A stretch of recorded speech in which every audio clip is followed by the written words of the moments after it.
What's going on, everybody? Mortem here, this time bringing you my review after 100% for Scars Above, a third-person sci-fi action-adventure game. Though right at the beginning of the video, I do want to inform people that I had done a previous video that was sponsored by the publisher for this game, and while this video is not sponsored, nor would a review ever be sponsored, full disclosure, I did do a sponsored video for this game previously. Though to get my usual stuff out of the way, I review games after 100% all the time to set me apart from other reviewers on the platform, and while that does include the achievements, it also includes a lot more than that. If you're curious about everything that entails, there is a video linked in the description below that will explain everything, and if you're not subscribed and go to my channel, it's the first video that you'll see. Moreover, my Steam profile is public and linked below as well. Feel free to check it out. Now, in the case of Scars Above, the achievement list is very thorough and covers basically everything you can do in this game, but I want to lead this review by mentioning, I would say, my main sticking point, and that is simply that the game is very short. 100% personally took me about 8 hours, so I think for most people this is probably going to be in the maybe 7 to 10 hour range, and there also isn't like a new game plus or anything, so unless you just really want to play through the game multiple times on different difficulties, you're really not going to get much more out of it than that. But nonetheless, across my 8 hours with it, I did enjoy the title. So with all of that out of the way, let's actually jump in and start talking about this thing. First and foremost, the story setup. So Scars Above begins when a large alien object shows up right over Earth. Humanity starts calling it the Metahedron and forms a team to go check it out and start doing some research. Specifically known as the SCARS team, the Sentient Contact Assessment and Response Team. However, as your team approaches the Metahedron to do exactly that, some sort of event takes place and we find ourselves teleported to a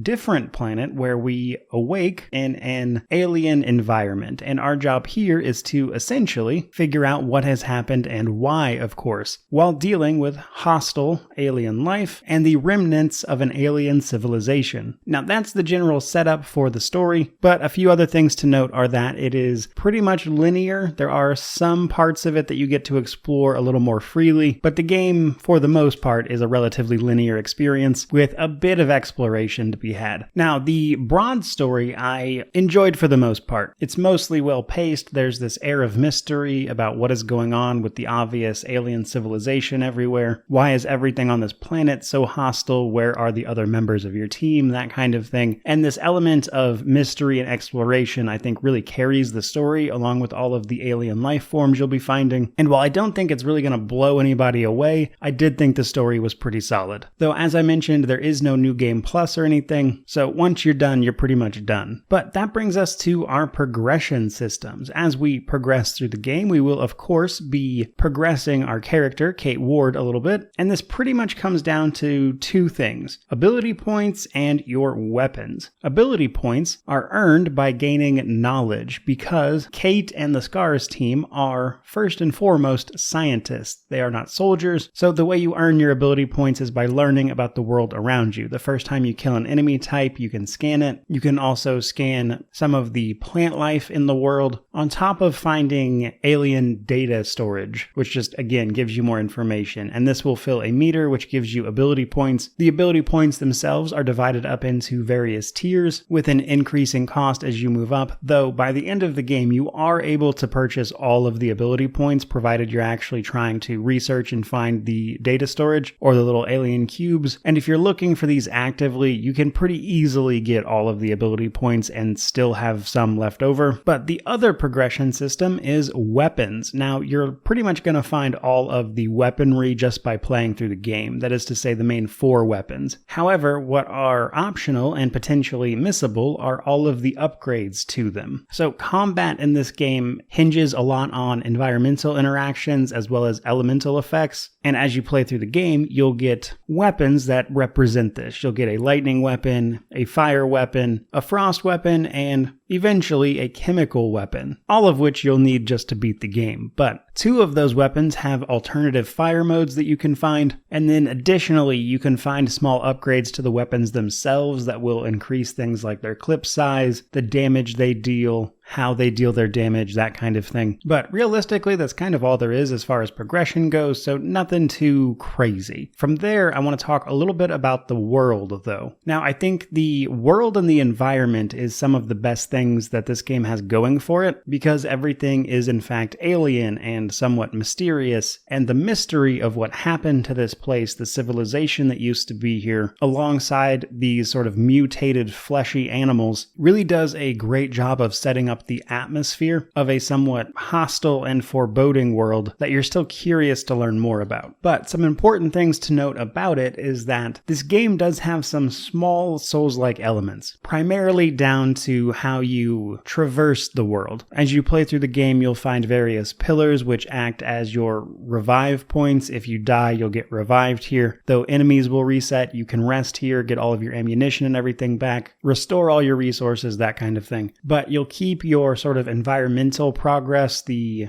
puzzles you've solved, barriers you've pulled down, big boss enemies that have died, all of that stuff stays dead. And for me, I would say that's where the similarities with the Souls-like genre pretty much begin and end. Though there are some other things I want to mention in this section as well, as it relates to the gameplay. As you go through the story, you'll also be picking up consumables and gadgets. None of these are missable by any means, and mostly what they allow you to do is more things in combat. Gadgets are effectively shields, throwables, that kind of thing. There's 5 of them, and they're pretty helpful, but these run off of battery power. One of the things your abilities can increase is the battery power, and an item that drops from enemies on top of resting at one of these pillars will restore your battery power for you. Then we have our consumables. These are the ability to heal yourself, the ability to refill some of your ammo outside of a pillar. However, in order to use the consumables, you have to pick up fiber from around the world, which effectively acts as a sort of crafting resource, and you'll be able to use these consumables on the fly if you have enough fiber to activate them. So it's not really a crafting system per se, but you do have to have enough of this resource to use the consumables. And then the last thing I want to mention in this section is your ammunition.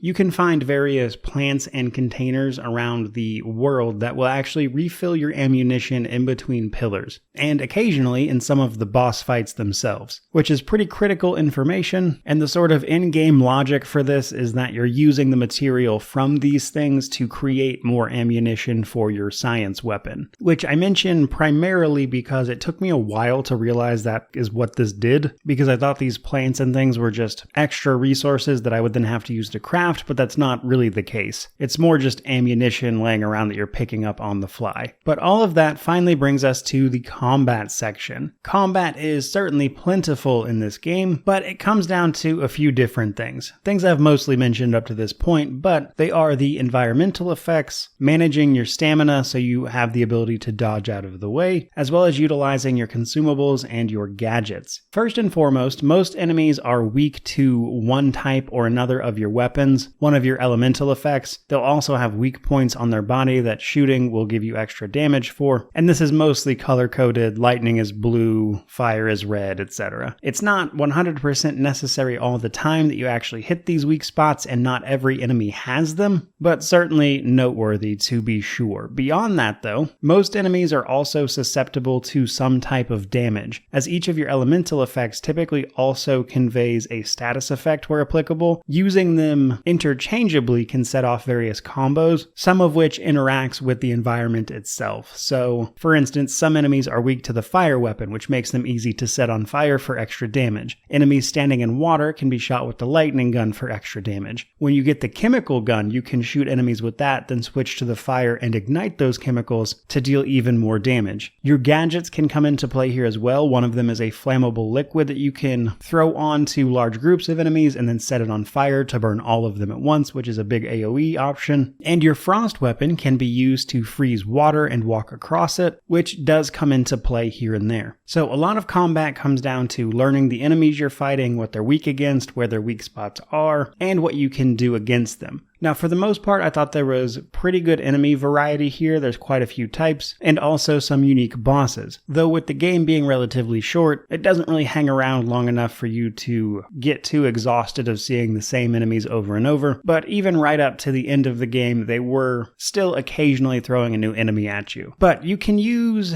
more or less traditional approaches to the regular enemies, especially once you get a hang of the environmental effects. Where you have to be a little more cautious is actually the boss fights. The boss fights tend to require a more specific approach. While you can just sort of shoot them blindly, that's usually not your best option. Generally, they have some mechanic that you can play with, and as long as you're dodging out of the way, you'll probably be okay. And while this was for the most part pretty straightforward, there was one or two bosses where part of the challenge was sort of figuring out what specifically I needed to do in this situation to maximize my damage and utilize the elemental effects to do so. But in general, I thought the combat was mostly pretty fun. However, I think this is where the fact that the game is a AA title really shows, as a lot of the movement in particular is pretty janky, and some of the hitboxes certainly aren't great. And sometimes you'll take damage even if it felt like you really weren't nearby the area that was actually being hit. So sometimes the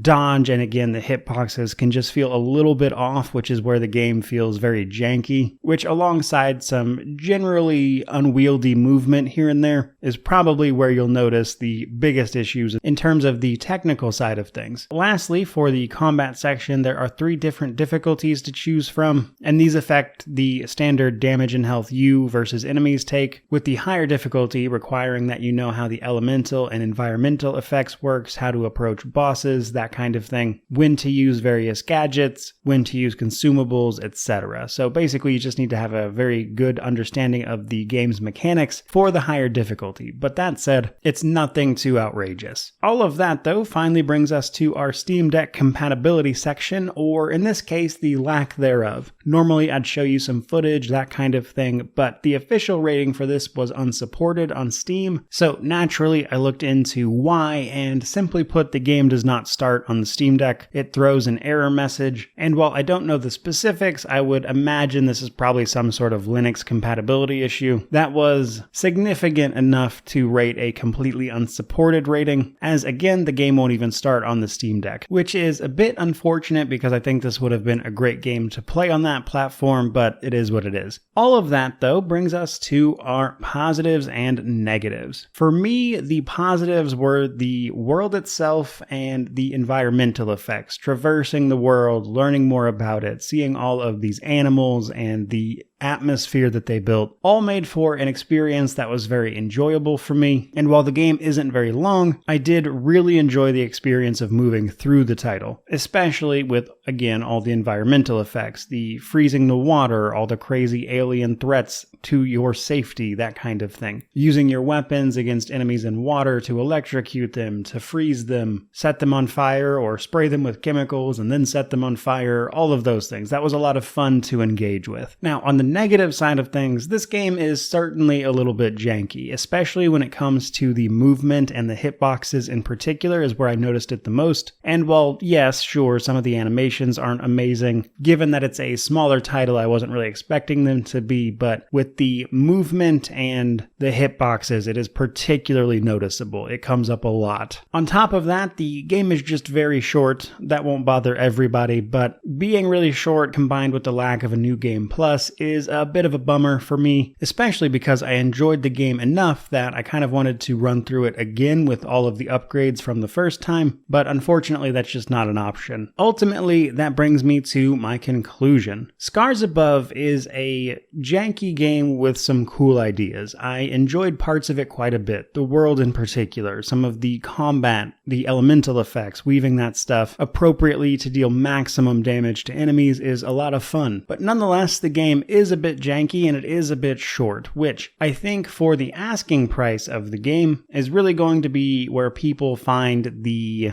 decision about picking it up to be a little bit difficult. So the game is launching for $40 US, which will of course vary with regional pricing. And for me, that was an experience I really enjoyed, which to my mind makes it a buy. However, With this being a relatively short game, probably around 10 hours for most people, I would say, that $40 price tag is going to be make or break for some people, combined with some of the general jankiness of the title. So if those things in particular bother you, you'll probably want to pick it up on sale, but even if that's the case, I would encourage you to play this because I had a lot more fun with it than I was anticipating having, which is why for me, it is a buy. With all of that said, I certainly hope you guys enjoyed the video. If you did, like, comment, subscribe, all that YouTube jazz. But regardless of any of that, truly, thank you so much for watching. I really do appreciate it. May you wander in wisdom and have an amazing day.